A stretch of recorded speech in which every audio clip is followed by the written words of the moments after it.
Adolf Hitler का जन्म Austria के वॉन नामक स्थान पर 20 अप्रैल 1889 को हुआ।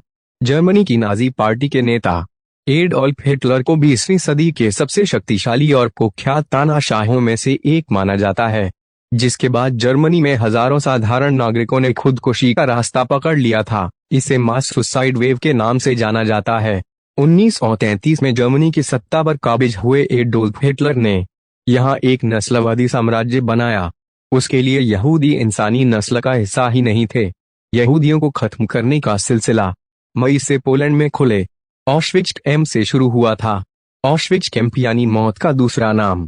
पोलैंड के इस कैंप में लाखों लोगों को गैस चेंबर में भेज दिया जाता था।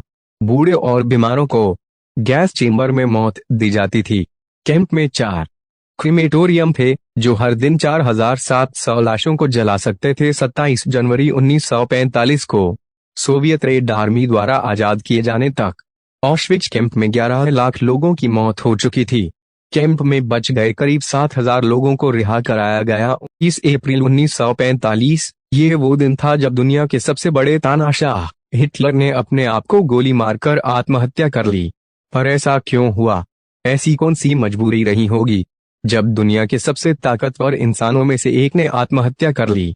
दूसरे विश्व युद्ध के दरमियान जब हिटलर को लगने लगा कि अब वो नहीं जीत पाएगा, हर हाल में उसकी हार तय है, वो अंदर से टूट गया। अपने आखिरी दिनों में हिटलर को ये चिंता सताने लगी थी कि अब उसके करीबी सलाहकार ही उसे धोखा देंगे। वह हालात से विचलित था, रह रहकर नाराज हो जाता। जब उसे मालूम हुआ कि उसके एक कमांडर फेलिक्स स्टीनर ने उसके आदेश को मानने से मना कर दिया, तो उसे गहरी चोट पहुंची। उस दिन वो फूट फूट कर बच्चे की तरह रोया। हिटलर को हार हजम नहीं हो रही थी। उसने अपने आखिरी पलों में अपने एक कमांडर से वादा लिया कि उसके मरने के बाद उसकी और उसकी पत्नी की बॉडी को तुरंत जला दिया जाए।